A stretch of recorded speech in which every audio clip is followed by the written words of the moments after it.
Hello and welcome to OGE's information session regarding the revised guide to drafting nominee ethics agreements. I am Jack McDonald.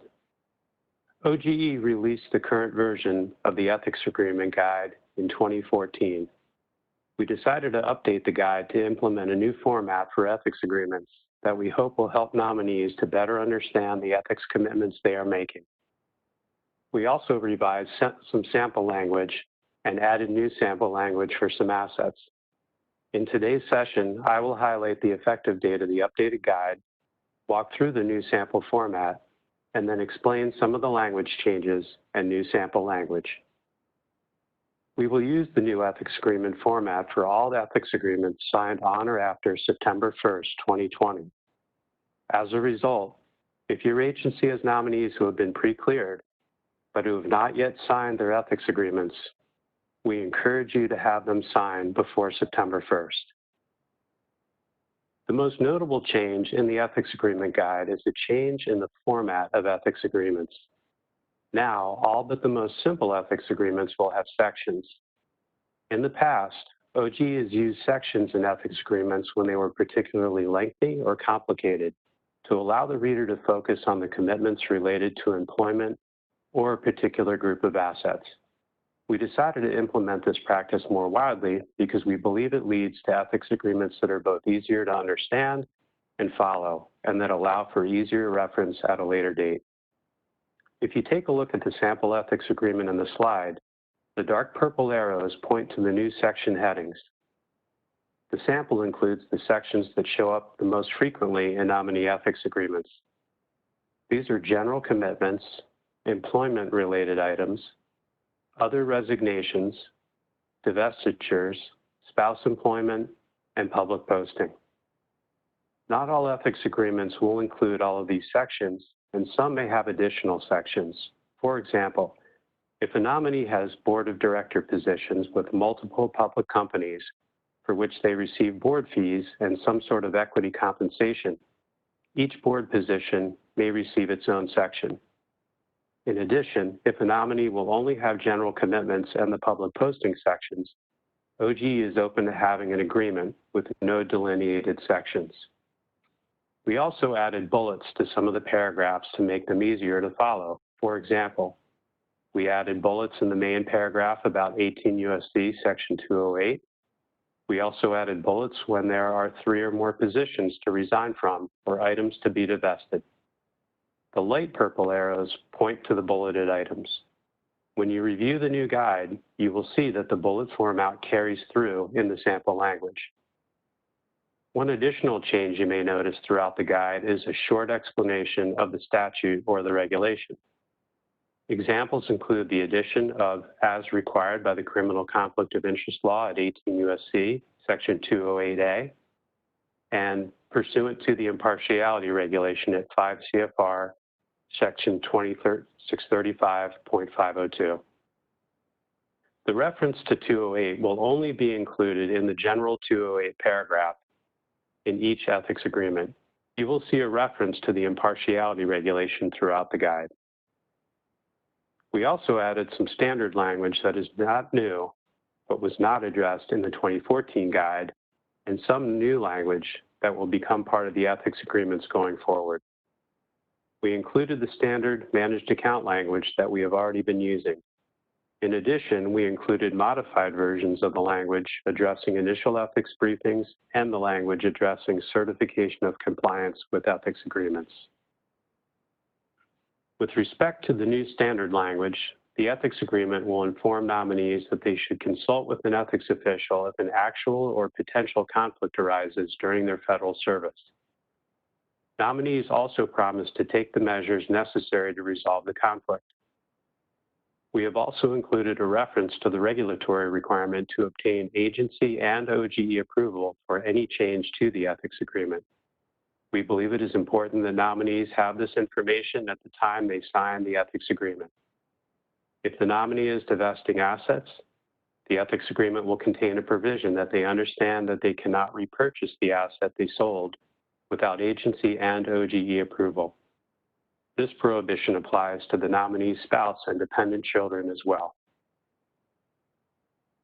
We have revised the paragraph that addresses the pledge to include the 2-year recusal for party matters involving the nominee's former employer or former clients. The new language includes the exception for state and local governments. We believe this provides better notice regarding the recusal obligations required by the pledge. The italicized language should be used when the nominee is or was a lobbyist in the previous 2 years. It alerts those nominees that they must be recused from the particular matters on which they lobbied and the specific issue areas for 2 years. We have 3 changes to the standard paragraphs related to divestiture. First, if a nominee is divesting, the nominee will agree to divest as soon as practicable, but no more than 90 days after confirmation. Second, the nominee also will state in the ethics agreement that they have verified that they can divest in the time frame required by the ethics agreement. Third, in the certificate of divestiture paragraph, the nominee states that they will submit their CD request with adequate time for OGE to process that request and for them to execute the divestiture prior to the end of the time period for divestiture included in the ethics agreement. Our hope is this alerts nominees that they cannot wait until the last minute to take steps to execute the items in their ethics agreement.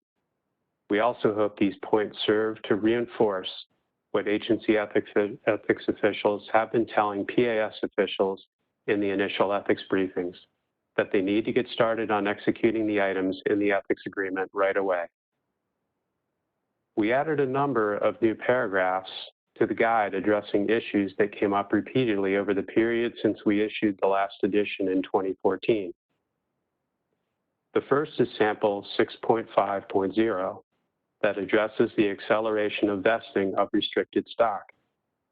Although it addresses restricted stock, the language can be adapted to address the acceleration of the vesting of restricted stock units or stock options.